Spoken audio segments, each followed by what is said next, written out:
ma'am. May report today is all about 5 cases. Number 1. PP versus Abarca. Fact: the case involves charge of illegal possessions of firearms. Under the Comprehensive Firearms Act, the accused was found in possession of unlicensed firearms during a police raid. Rolling. The court upheld the convictions, emphasized strict liability for firearm violations, and rejecting the defense of lack of intent due the law's focus on public safety. So ang public prosecutor ay nagmumungkahi na ang kawalan ng malaking bilang ng suporta sa pahirapan at nagdudulot ng pagkabigo sa pamamahala at pagkakaroon ng pagsangkot sa mga batas. Si Abarca ay humihiling ng mas malawak ng kasunduan sa pagitan ng mga partidong politikal, kabilang ang mga kabilang ang PP at PSOE upang ma-address ang mga hamon sa kalusugan. Number 2. PP versus Ramos, GR number 229845. Facts: this case centered on murder charge stemming from a fatal altercation during a dispute over land ownership. The accused was alleged to have caused the death of the victim through intentional violence. Rolling. The Supreme Court affirmed the conviction for murder, highlighting the importance of circumstantial evidence in the accused's motive derived from the land dispute. So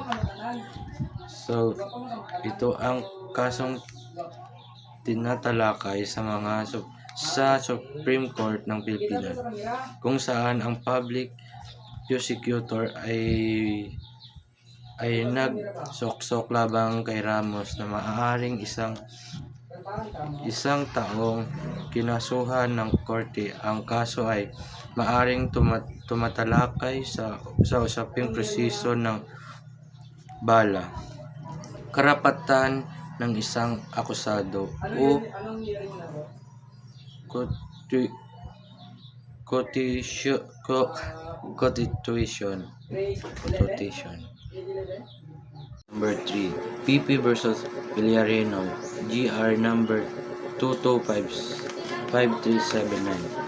Facts: this case involved a murder charge where the accused allegedly killed the victim in a fit of passion after a heated argument. Rolling.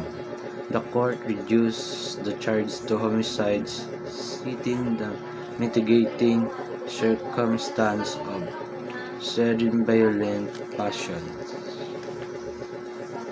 So ito ang isang kaso ng Supreme Court ng Pilipinas kung saan maaring tumalo ng isyu ng constitutional na karapatan upang mangangalap ng pulis. Ang public prosecutor ay maaaring kumakatawan sa prosecutions o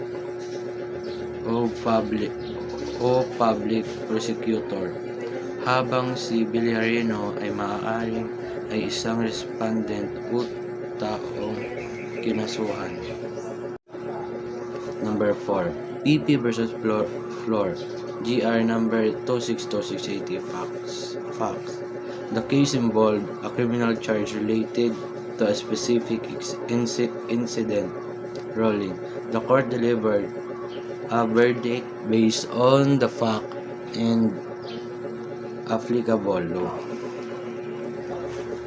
So ito ay isang kaso ng tinatakay sa Supreme Court ng Pilipinas kung saan ang public prosecutor ay nagsuksok laban kay Flor na maaaring isang taong kinasuhan ng korte.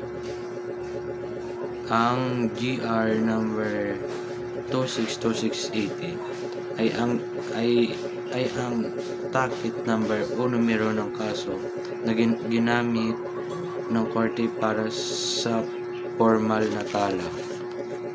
Number 5. PP versus Ginosa 2014 facts.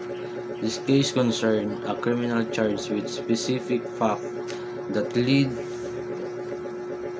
to the trial ruling.